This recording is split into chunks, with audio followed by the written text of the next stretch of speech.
Here we go.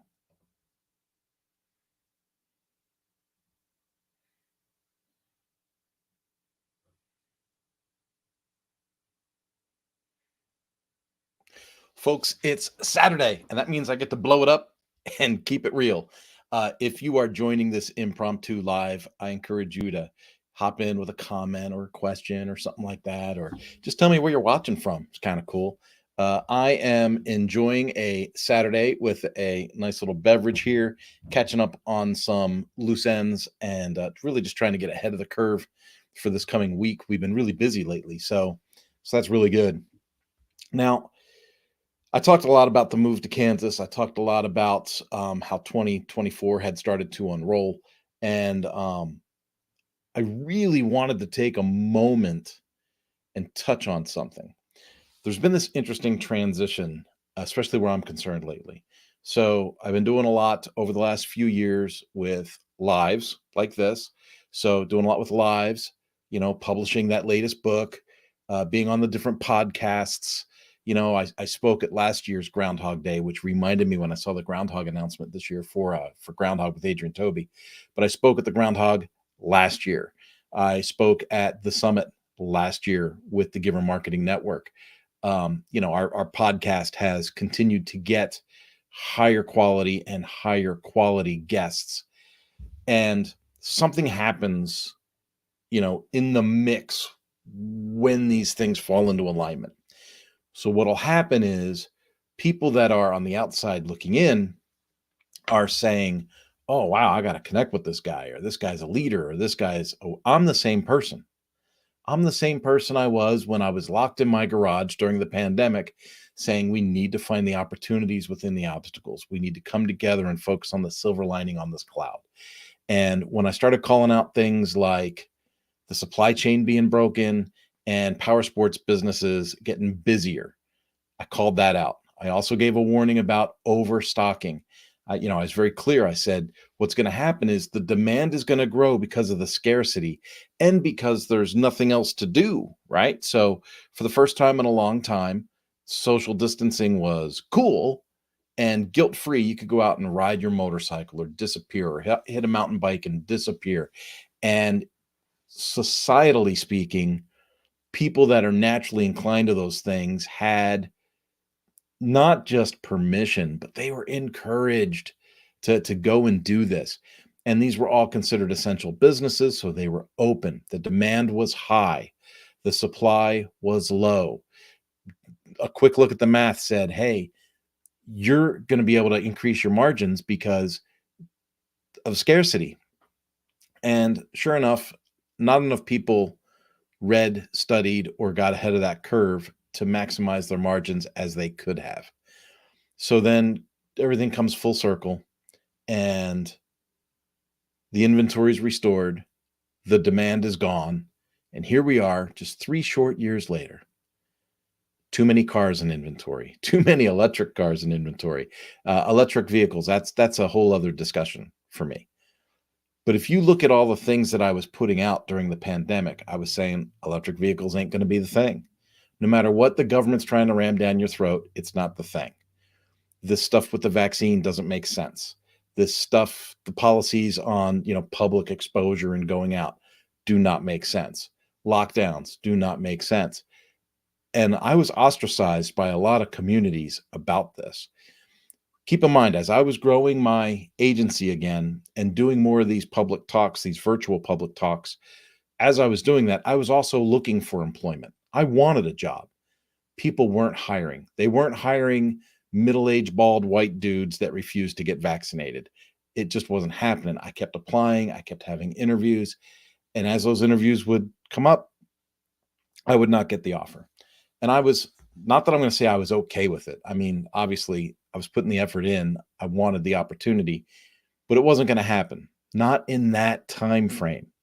It's interesting how a few short years later, things can completely turn around. You may remember I was a little vocal about diversity, equity, and inclusion. I am not out to get folks from a disadvantaged standpoint. That is not the case. Do not misinterpret what comes out of my face.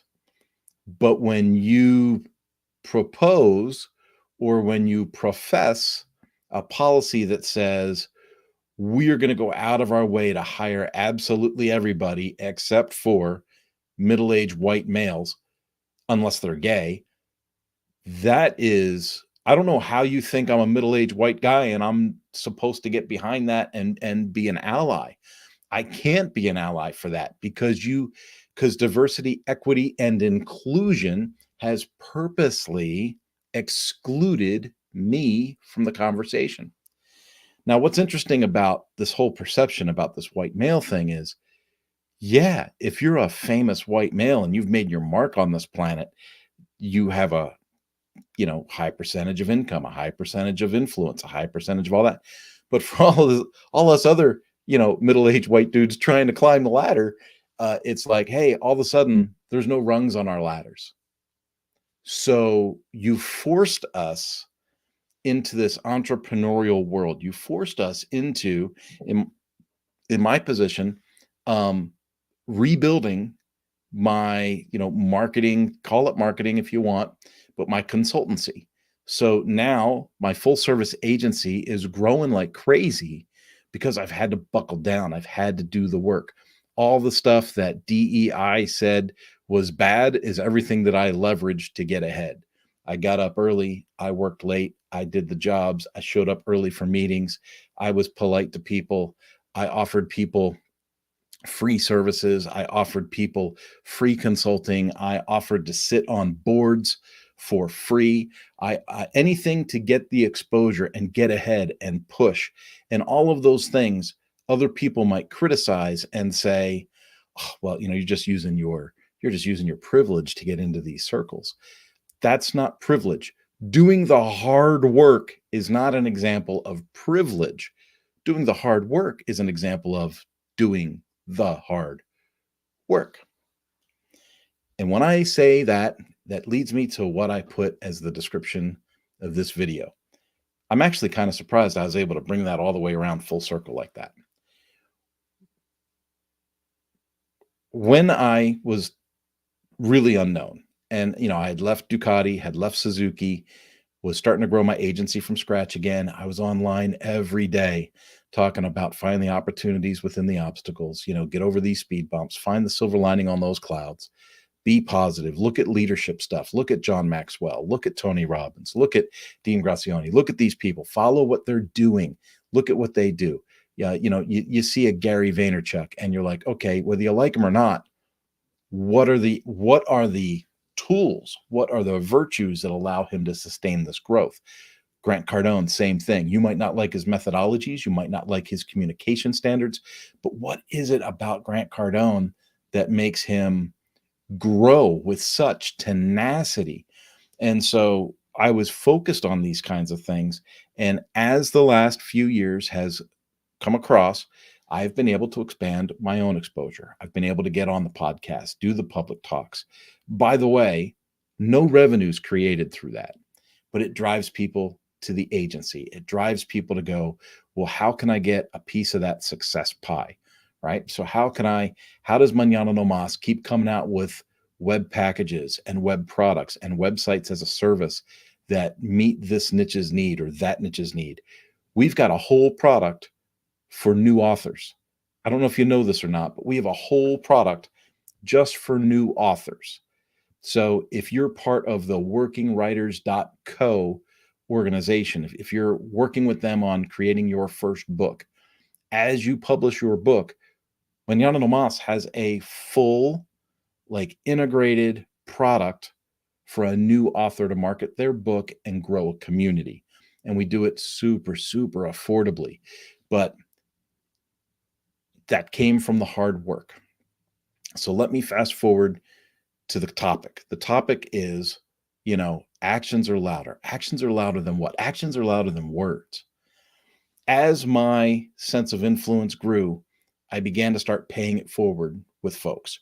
So I would see somebody say, because during the pandemic and after the pandemic, the layoffs, especially in the tech world, were crazy.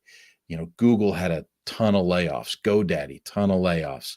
WP Engine, I think, had some layoffs. Gosh, start just going down the list and saying, where are all these layoffs at? Different corporate companies. Twitter had a ton of layoffs and let goes and firings and quittings, right? And so as we saw this happening, I would follow people on LinkedIn. I'm very, very keyed in on LinkedIn. I think LinkedIn is the space for me to be. And so I'd be active in LinkedIn and I'd see someone say, man, I've put out over 200 resumes. I'm exhausted. I just need a job. I'd reach out to that person and I'd say, I've helped a lot of people launch their consultancy or their agency or their whatever independently of employment. If you're waiting for the corporate world to gift you a high paying position and you don't tick some certain boxes that society's looking to tick right now, you got an uphill battle in front of you. You've really got to, so even if you continue to look for employment, how are you going to create revenue in the meantime? I go back to this all the time.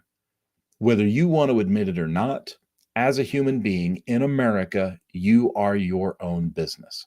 Whether you have a job or whether you run your own business, you are your own business. You are selling your skills, your abilities, your way of doing things to somebody else.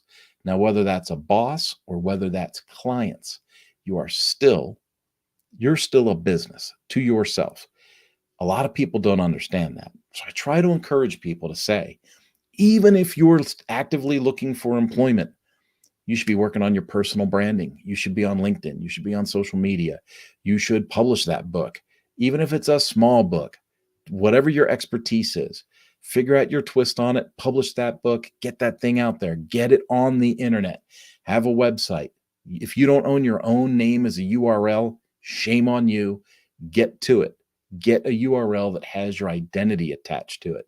For instance, I have kurtvanonen.com. My son, 16 years old, has haydenvanonen.com. My daughter, 19, has rainyvanonen.com. Like, get your brand, your personal brand established. Now, let me tell you a little bit more about these actions. So I reach out to these folks and I say, hey, I help a lot of people.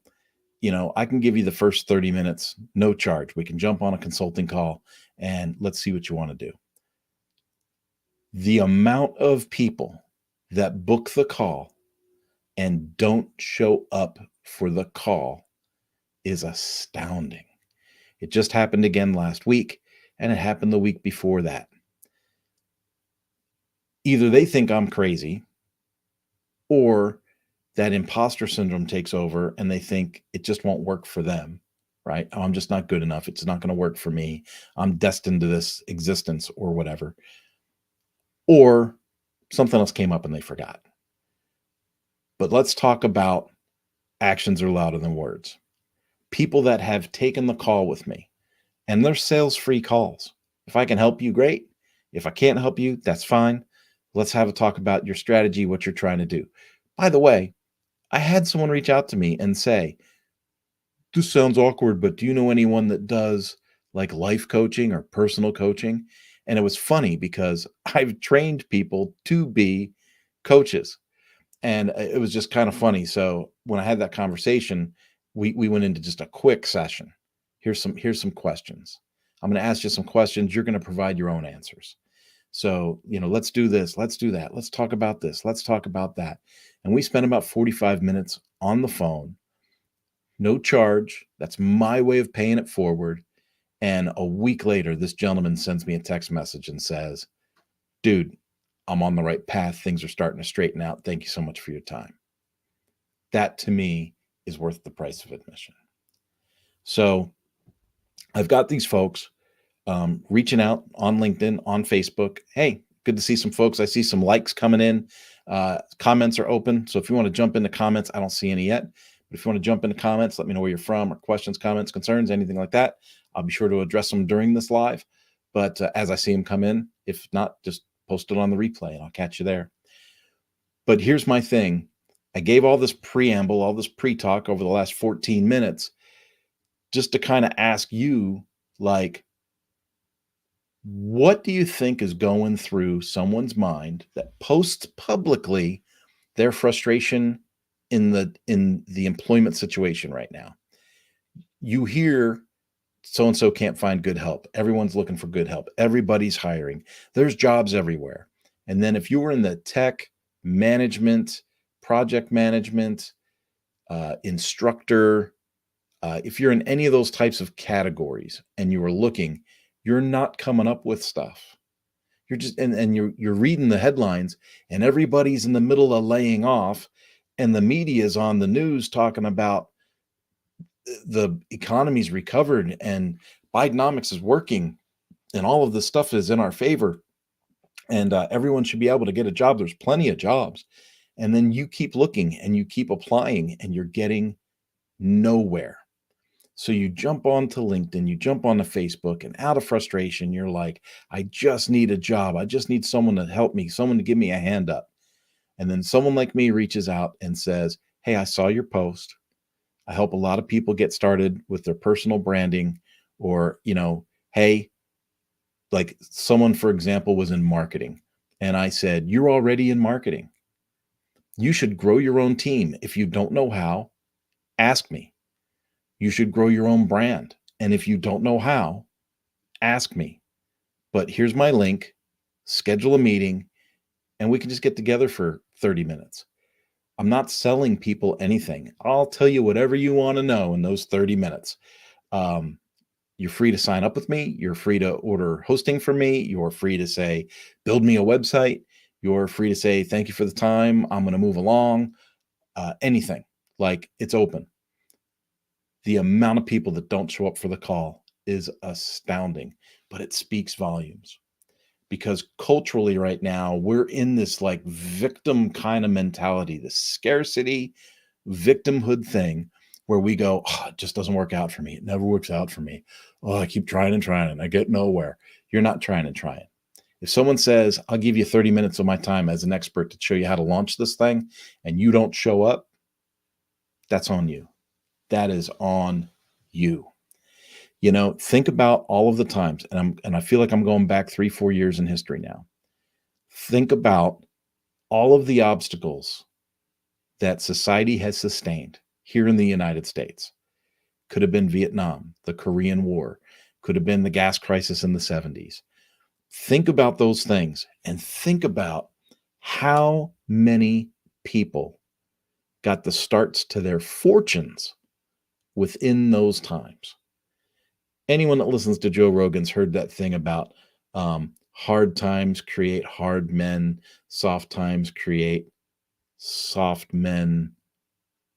Can't remember. Soft men create hard times, right? How's that how that goes? So yeah, anyway, here's the gist of it. When things are challenging, when things are difficult, when you're up against it, the people that have that internal core drive are the ones that can figure out a way to overcome the obstacles, get ahead, make a name for yourself, brand yourself, and come up with a product or a service that's going to generate revenue. I mean, that's what you got to do. Everybody is their own business. Everybody is their own sole entity. And you have to figure out, what is my product or service? What do I offer? What is something that I can do to create revenue? Okay. If that's working for somebody else, great. When that opportunity comes, you seize it. If you can't get a job working for somebody else, how do you provide that product or service or that skill set that you have to others and generate revenue while you might still be looking for that steady job?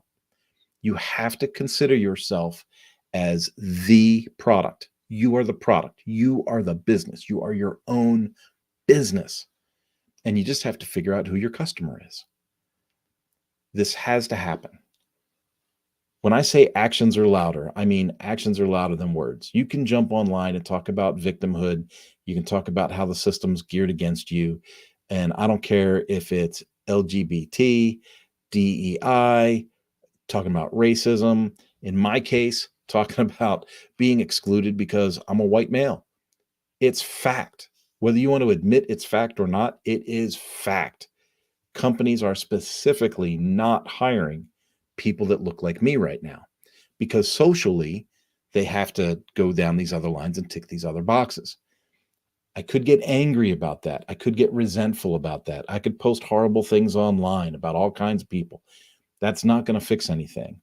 What fixes it is staying in a positive mindset, figuring out your skills, your services, your strengths, and marketing those skills, services, and strengths to people that create revenue.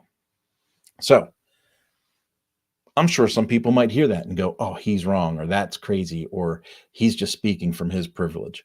Folks, I had to escape California because I couldn't afford to stay in California.